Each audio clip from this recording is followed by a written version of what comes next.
And Dee tonight at the live desk here, brand new video just in. This is a look at those strikes unfolding tonight. This in Tehran near that city's airport there. The start of the war, according to the U.S. Central Command, since the start, U.S. forces have now hit more than 3,000 targets across Iran. This as President Trump today demanding, quote, unconditional surrender. New video also just in here from IDF showing 50 Israeli fighter jets striking and dismantling the Ayatollah's underground military bunker 1 week ago. That bunker was located beneath the Iranian regime's leadership compound in Tehran.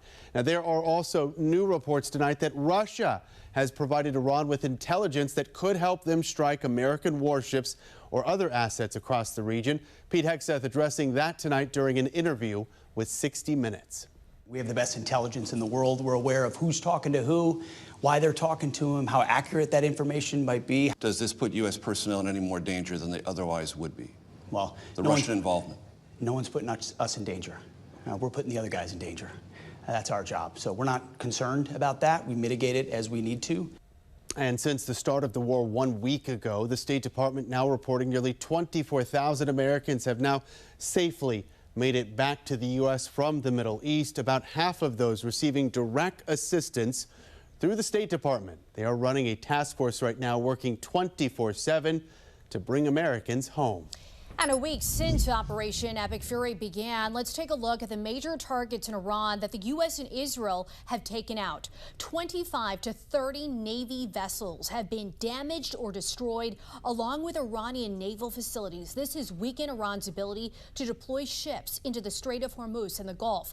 Multiple radar and ground-based defense systems have been hit across western and southern Iran, allowing Israel and the U.S. to operate far more freely in Iranian airspace. Several missile bases and launch sites have been hit, reducing Iran's ability to conduct sustained missile attacks against Israel.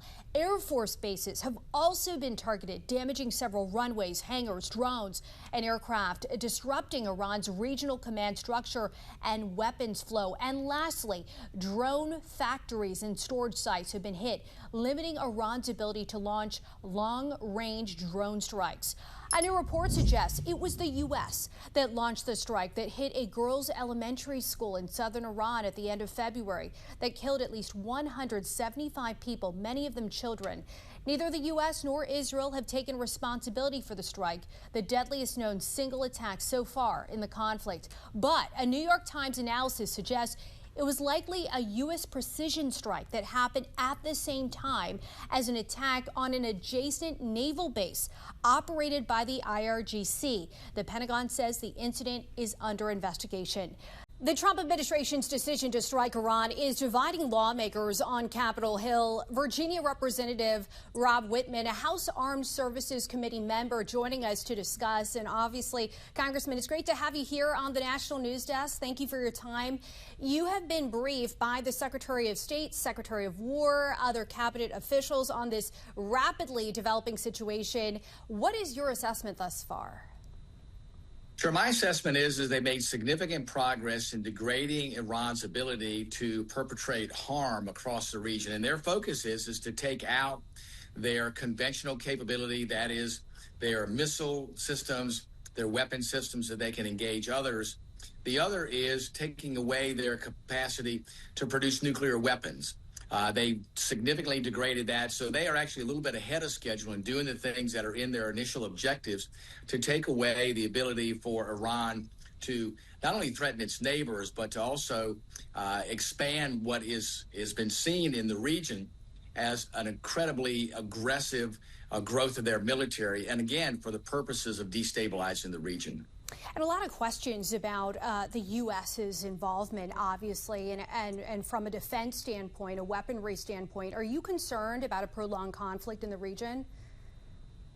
Well, listen, I think the objectives of this military operation are going to be about, achieving these objectives quickly. They're ahead of schedule to be able to do that. I think the President, the Secretary of Defense, and others are very focused on achieving those objectives and not having this turn into a long-range conflict. I think, too, with them, talking about what are we going to do to make sure that we have a transition to a more stable government there is also going to be key. I know that their military objectives are matching the long-term objectives for the country from a standpoint of governance. How do you make sure not only do you stabilize the country, but how do you make sure you have proper governance so this doesn't happen again? And I'm glad you brought that up, because I wanted to ask, President Trump said that he wants to be involved in picking Iran's next leader. And once there, as you take a look on your screen, is acceptable leadership in place, his words, to actually help rebuild. Your thoughts on that front, and what could that process look like for the U.S., Congressman? Sure. Well, listen, I think it needs to be determined by the Iranian people. I mean, they've been oppressed now for 47 years under this Islamic regime there in Iran, this theocracy that's been run by clerics. I think what we see right now is you want to take out that extreme element about how the government's been run there. Listen, the Iranian people know what's going to be best for their country. I think that this needs to be organic. You need to have people that are willing to take on these leadership positions from the Iranian population there in the country, not from the clerics, not from the extremists, but from folks that are willing to take these leadership roles. And I think that provides the longest term certainty for the country and the longest term stability that the country needs in order to make sure it gets back on a firm footing and can rebuild an economy and can assure that the Iranian people are not going to be terrorized like they have been over the last 47 years. Before I let you go, bringing it back here at home, concerns about sleeper cells in the U.S. Based on your conversations with lawmakers on Capitol Hill, are we any closer to getting DHS up and fully running? Well, it should be running right now. Unfortunately, the most recent vote failed. I think that it's critical for this nation to properly fund DHS. Yes, there is a risk of sleeper cells. I think if you look through the years when we had the open border and the people that came across unchecked, I think the likelihood that there is an element here in the country of people that would want to do U.S. citizens harm. It's unfortunate, but I think it's a reality. I think you have to plan for that. You have to plan for the worst and make sure that you have the ability to counter that. We do not need at this point to have funding interruptions with the Department of Homeland Security. Regardless of the other issues here, listen, we can have the debates about what Homeland Security should do, but let's make sure we properly fund it. There's nothing worse than having TSA agents, our Coast Guard's men and women, our DHS personnel, all not being paid. It's unacceptable. We'll have to leave it there. Congressman Bob Whitman, thank you for joining us tonight on the National News Desk. Appreciate your time and your expertise. Thanks, DD. Meanwhile, troops from New England are now headed to the Middle East. The Vermont Air National Guard is heading over, and we wonder about others close at home, as NBC 10's Nicole Mader reports. Whether more reserve troops from New England deploy will likely depend on how the situation unfolds in the coming days and weeks. While other bases in New England may not be on standby right now, if the operational needs of the mission change in the region, they could be called up. War raging in the Middle East, the United States conducting coordinated military strikes against Iran, including aerial and missile attacks alongside Israeli forces. Vermont's 158th Fighter Wing, which operates F-35 stealth fighter jets, fits the mission. Will more New England Reserve troops be deployed? If you're flying an aircraft that is not going to be utilized in this particular theater of operations, you're not going to deploy. If you are operating weapon platforms that are being used in this theater, then you might be deployed. Ken Gray from the University of New Haven says reserve bases across New England are watching the situation carefully. Sure that is going through the mind of all the military members and their family members too. Southern New England has 3 military installations. Quonset Point in Rhode Island, home to the 143rd Airlift Wing, which flies C-130 cargo aircrafts that transport troops and supplies. Westover Air Reserve Base in Massachusetts operates C-5 heavy airlifters capable of moving large amounts of equipment overseas.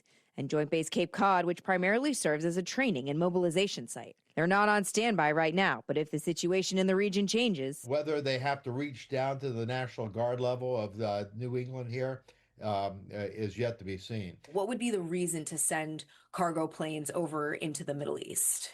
Logistics, moving supplies into the area. As for boots on the ground in Iran, President Trump says he isn't ruling it out. Would those be National Guard reservesmen who are in the States, potentially people in New England who might be activated and then sent over into the region? Potentially, yes. It could be National Guard units. It could be regular Army units.